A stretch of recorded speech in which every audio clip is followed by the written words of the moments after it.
What's up, peeps? This is Todd, and today I want to talk to you guys about exactly how to get on CNBC Make It. Now, for me personally, there's a very specific reason I wanted to get onto this show. I've been wanting to get on YouTube for a couple of years now, and my niche in personal finance, there's a couple things wrong with it. Number one, it's very oversaturated, whether it's on YouTube or podcasts or books or what have you. Everywhere you turn, there's some guy with some opinion about how you should be good with money. So because there's so many people in my niche, what you'll find too is a lot of them, unfortunately, are total scams. They're fake gurus. They have some BS course that they want to sell you for $500, where the only business that they actually know is how to sell courses, but they don't end up doing anything else. There's really no business except this motivation. So I wanted to make sure that I am nothing like that. And I also wanted everyone to know that I'm nothing like that. Really, I wanted to get on CNBC Make It for the credibility. Now, how to get on the show is, it was a little bit tricky. My feature came out February 28th of 2020. I had been in communication with CNBC Make It, I think back in June or July of 2019. So this is a long time coming. Like this process took months and months. And the reason why it took so long is because to get onto CNBC Make It, they actually ask for everything. And this is hopefully going to help with the credibility piece as far as, me talking about real estate and secret shopping and doing everything that I do. So to get on CNBC Make It, what I did was I did not email the castings email that they have. I didn't even know to do that. I just went to their website, cnbc.com. There was a couple guys on there giving financial advice. Some of it I agreed with it. Some of it I didn't agree with it. Anyway, I basically submitted on that website, hey, I think I would be a decent person for your viewers, and this is why. And I talked about what I agreed with, their previous speaker that was on there, and some of the things that I disagreed with, and basically just laid it all out there, what I do, where I live, what I make, how old I am, all that stuff. When CNBC responded, the first thing they did was they wanted to vet me out. They wanted to know that what I was saying was true. So this is something for anyone watching out there that actually wants to go on CNBC Make It. They're going to open up your whole life and scrutinize it. So that can be pretty scary for a lot of people out there. I had to show them mortgage statements, pay stubs, W-2s, tax returns, bank statements. They wanted a snapshot of every bank account that I own, how much money I had in there, where it was coming from, where it was going to. They wanted to see every mortgage statement with every piece of property that I own, and also lease agreements associated with that property. If you want to get on the show, definitely, there's the way they have on YouTube where they advertise it, the casting email. That is not what I did. I went directly to their website. Maybe the casting email is the way to go. All I know is my own experience, and I got on the show by going directly to the website. But once you get on there, here's the deal. You will never see, I don't want to use the word never, but you probably won't see some of these fake gurus on YouTube go on CNBC Make It. And here's why. They're going to ask for clarification and documentation on everything that you're claiming. So these fake gurus that say that they make $1 million every week from Shopify, CNBC is going to be like, okay, prove it. And they're going to be like, ineffable means it can't be explained. I'm just super busy right now. They're not going to be able to prove it because it's fake. So you can't just rent a Lamborghini for $500 for a day and hire some Instagram models and then go rent a nice house on Airbnb and say oh yeah, this is my car that I drive and these are all the models that I bang all the time and this is my mansion that I live in.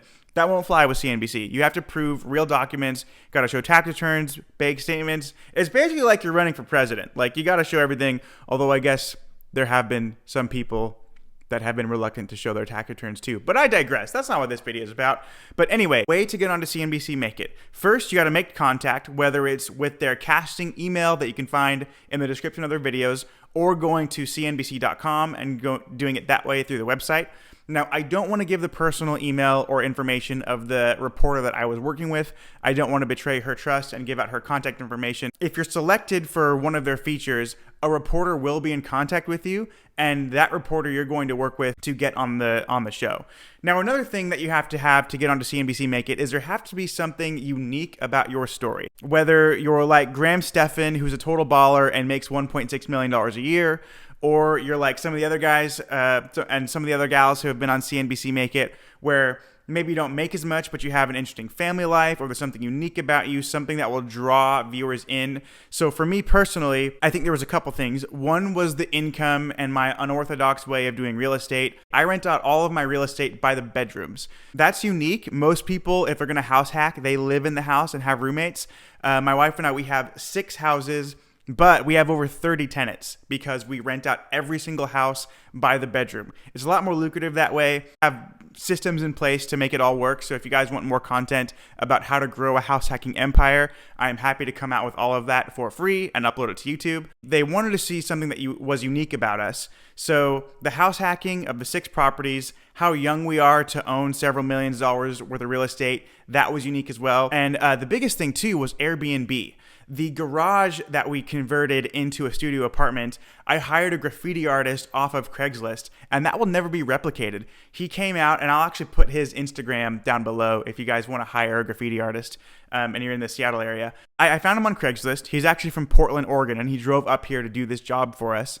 And he didn't use any stencils. He didn't trace. He didn't do anything like that. He did the graffiti all freehand. So that is something completely unique to our Airbnb. Since it wasn't traced, since there's no stencil for it, that will never be replicated. So no Airbnb traveler is going to find that exact graffiti wall except for our place. So that was something really unique. Now, another thing to note about CNBC is sometimes they want to feature couples and sometimes they want to feature individuals. Although we talked about my wife briefly in the segment, it's really a feature about me, not so much about her. And that's because they just needed an individual because they were doing a couple after us. Now, I will say my wife is totally awesome. She is amazing. And by herself, without the real estate, without, any other thing, on her own, she makes 6 figures. So she's doing very well, and she's, doing her own thing. And I'm sure that if she wanted to be featured on any other show, whether it's Glamour or CNBC, I'm sure she would be welcomed on. Now, I apologize if there was just a sudden change in audio or video. I'm just filming this with my iPhone right now. I am too frugal to buy an actual camera for this. Don't worry, I probably will one day. And then I had a phone call, and then that stopped the video. And it apparently stopped audio too. I'm not exactly sure how. I'm a noob when it comes to this stuff. Back to exactly how to get on CNBC. There are 3 things you want to make sure you do. One is you reach out to them. They probably will not find you unless you have an online presence already or there's something super unique about your situation. Number 2, back up everything you say. So if you claim that you make X amount of dollars, you have to find a way to back that up and provide documentation proving that you are legitimate. When you do that, there's something unique about you, something special that makes your story interesting.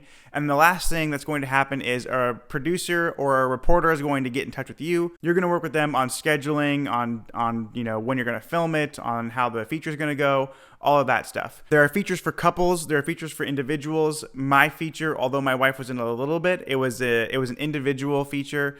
If we wanted to do it for couples, we would have included her income as well. It was really fun, and the CNBC Make It team is super great. It was super awesome being a part of them and working with them. And there's some pretty big names that have been on there. I mean, Kevin O'Leary has been on CNBC Make It, and Susie Orman has been there, and they've interviewed a lot of self-made multimillionaires and some billionaires actually too. I wanted that exposure, and I really wanted to get on CNBC for the credibility purposes. This way you guys know I'm not just some Shopify guy that wants to sell you a course. I'm actually legitimate. I do invest in real estate. I have businesses that I've been successful with. I'm not just some fly-by-night slimy snake oil salesman who wants to sell you some course. Now, I will say a quick disclaimer about secret shopping. I've had a lot of people message me personally about how to sign up to become a mystery shopper, what it is, how to get paid, all that stuff. Now, I will be coming out with content showing tutorials about how to get started, where to sign up, what companies to use, how to get paid, all that stuff. But I wanted to make sure everybody knows that secret shopping, the money that I make from that is less than 1% of my total gross income. Yes, secret shopping is awesome for getting free food. And yes, you can get free movies and free, concerts and hotels and all that stuff. But secret shopping by itself is not what made us wealthy. Not even close. It's great and it's fun and it's a way to go out on dates guilt-free, but it's not really a way to build wealth by itself. It's a supplement. If you make an extra $5,000 a year secret shopping, then that means you have an extra $5,000 a year to invest. So that's how I look at it. But by itself, it's not a very good wealth building strategy if you don't invest the difference or if you don't do other things to supplement that. It is a great way to get free food and just free stuff in general, by the way. Now, another question people had is my profitability on real estate. Part of the reason why it's so profitable is because although I own 6 houses, I have over 30 tenants. And I have a cash on cash return at one of my houses, literally that's making me over a 100% cash on cash return. And I do have a video that will be coming out about that specific property. Yeah, I mean, that's pretty much how you get on the show, you guys. And it's really good for exposure. Another thing too is that I didn't just want it for credibility. Obviously, I wanted it for exposure as well, you know, getting on CNBC Make It. And here's gonna blow your mind, or not, maybe it won't. But if I launched my YouTube channel the Wednesday before CNBC came out with my feature. So my channel was live on Wednesday, and then the CNBC feature came out Friday morning. So Friday morning before the CNBC feature came out, on my launch, I had a total of 1 view. And I'm pretty sure that 1 view was my mom. And even she forgot to smash the like button. So I had 1 video with 1 view, 0 subscribers, and 0 likes. About a couple hours after the CNBC video came out, I got up to 80 subscribers on my channel. And I know that's not a crazy amount, but right now I'm a small YouTuber. I had 0 subscribers before, and thanks to CNBC, thanks to people finding my video, I now have 80 subscribers on YouTube. I'll do something really fun for the 100th subscriber. I don't know what I'm gonna do or how I'll figure out exactly who subscribed at number 100. Like if I'm looking at this later and I have 103 subscribers, I don't know if that I'll know for sure which one was 100, but if I can find out who is my 100th subscriber, I'll do something special for you, because thank you. And thank you to everyone already who's already subscribed or commented or liked my content. This niche is very saturated. It's difficult starting on YouTube. I didn't really know what to expect, but I definitely wanted to utilize CNBC to take advantage of the exposure and also to just really give you guys good content that's legitimate and true, and none of this fluff about making $10 million an hour on Shopify and then trying to sell you a course for $6,000 to figure out how. It's garbage, and stop buying those courses for $6,000. Stop it. Stop. Yeah, I mean, that's pretty much it. Like, and another reason why I wanted to get on CNBC Make It is for credibility purposes. Those guys that, you know, claim they make $1 million a month doing Shopify, if CNBC told them to prove it, be like, okay, show me your tax returns. They would be like, what? Up there? Because it's fake, because they're not making $1 million a month on Shopify. If they are making $1 million a month, it's because they're selling courses about how to make money Shopify stuff. One thing that I forgot to mention, because my channel is going to be all about personal finance, saving, investing, how to make money. But if you want to know the cold, hard truth, the way to make money in 2020 is to sell courses about how to make money in 2020. Oh my God! Wow! And it sucks that we're at, and there's going to be people that are doing it, and, you know, not all courses are bad. I'm not saying that. I've actually had people reach out to me. Some people want me to make a secret shopping course, and I've had people want me to make a house hacking course. I do not have any courses right now. I don't have any, so I'm not trying to sell you anything. And again, I'm not saying they're all bad, but a lot of it, you guys, it's just like, it's garbage. It's garbage, and I like. It makes me frustrated. I hope this was helpful. If this video is helpful to you, make sure to give it a thumbs up. Make sure to subscribe. I'll be coming out with a ton of content about secret shopping, about house hacking, about personal finance in general. If you would like to add me on Instagram, my handle is right down below. And if you want to follow me on TikTok, it's pretty much me dancing around like an idiot, trolling all the folks on TikTok who take dance tutorials entirely too seriously, and they do some of these, and they do some of that, and they do some of this, and they do some of that. It's crazy. If you're not on TikTok, start following me there, and you'll see me making fun of all the people that are dancing. All right, guys, I'll see you next time. Peace.